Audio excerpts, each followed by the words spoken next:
A question that I get asked a lot is how to record a DJ set and have that audio feed directly into your camera. How to get that audio from the mixer directly into a camera or directly into your phone. And in the past, I didn't really have a good answer until now.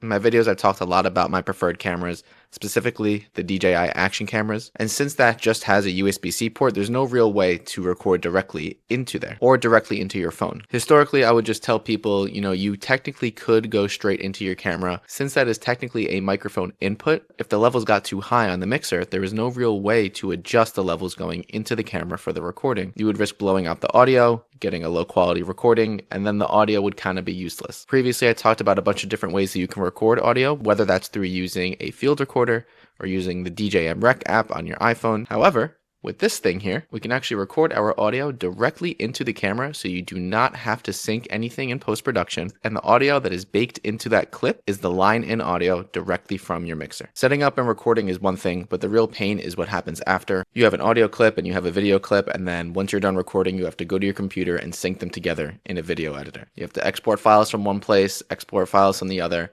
line them up. It just takes a little bit of time if you're not used to it. But if the audio is already baked into the video clip, with this you'll spend a lot less time editing and you're pretty much ready to post immediately. You can just make sure that you're making cool videos without having to worry about all the technical audio stuff. And if you really wanted to, you could just set up, record, go directly into the phone or into the camera and post to social media immediately without any editing of the audio. Let's get into it. This here is a Synido A10 live dock, and here is a Synido A20 live dock. Both of these functionally are the same thing. All you need to do is just plug them directly into your camera or directly into your phone, and the audio that comes out of the mixer will be the audio in that video clip. Here's how it works. These are technically audio interfaces, and they're designed to plug directly into your phone or an action camera like GoPro, DJI Action 5, Action 6. And because it's designed to go directly into these devices, this works so well for posting your music sets on YouTube or on Instagram and TikTok. So the way this works, you're going to have your DJ set up, whether it's a set of Pioneer CDJs or a DJ controller that you're using with a computer. You're just going to take the master out from that and plug it directly into this audio interface, which plugs directly into the camera or directly into your phone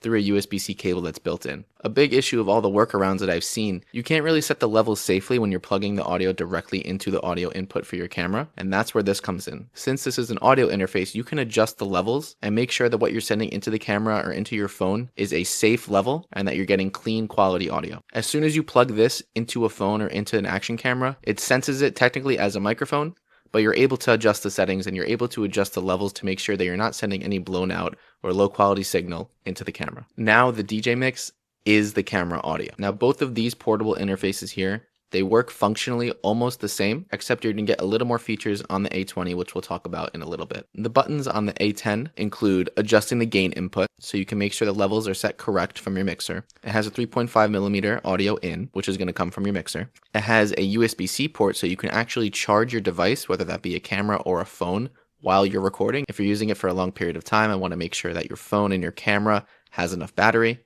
You can charge it while you're using it. And then there's a spot to plug in your headphones. This is really if you want to just make sure that the levels are set prior to you starting. This is really if you want to monitor the line in just to make sure that the levels are set. However, most cameras you can actually just see the levels on the camera itself. It's always good to check with headphones before starting just to make sure that everything sounds how you want it.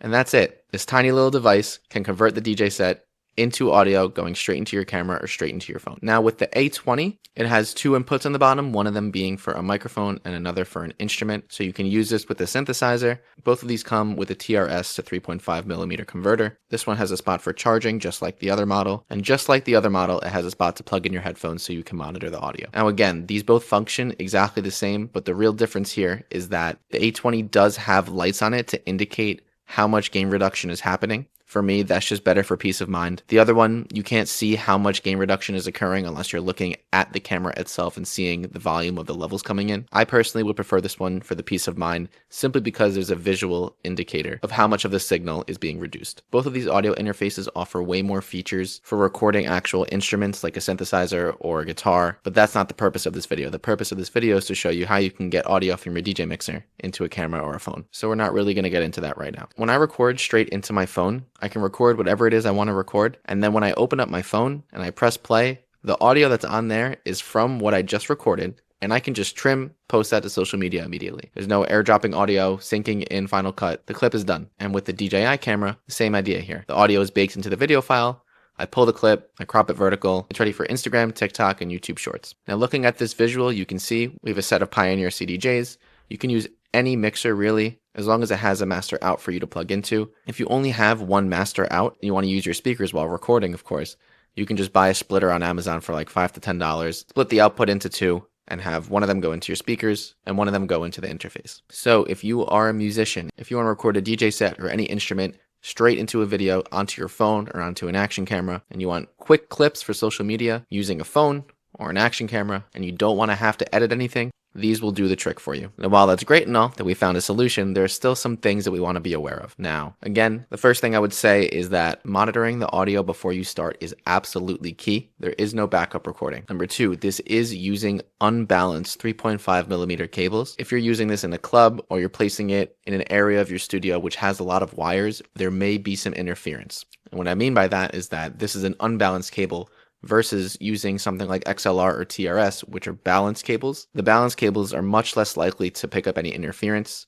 if it's not plugged in all the way, or if it's touching other wires that are feeding signals through them. You may run into some interference when using this unbalanced cable. This kind of feeds back into what I just said, in that you definitely want to make sure that you're monitoring this audio before you start recording. And the third thing I'll say is that I do wish that the USB-C cables that were built into these were a bit longer, because more likely than not, you're going to have your phone or your camera on a tripod, and these can kind of just be dangling off to the side. And the wire that's built into them is really only a few inches, but I guess you can always just get a USB-C extender if you want this to be a bit of a cleaner setup without having things dangling around. But for something portable, fast, clean, effective, and social media ready, these things really solve the issue of all the questions that people have been sending me about how to get this audio from their DJ recording directly into the camera so they don't have to do any video editing. If you have any questions about your mixer, your phone, your camera, drop them below. If you know me, I'm always helping people out in my Instagram DMs, always helping people out in the comments. I'm always happy to hear your guys' feedback and help you out if you need it. So yeah, I'll list these two links in the description. They are affiliate links, so if you choose to purchase through that link,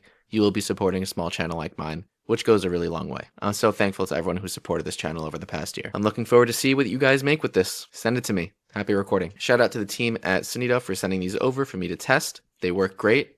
If they didn't work great, I would not be making a video about it right now. But they really are great. Go check it out. Catch you guys in the next one. See ya.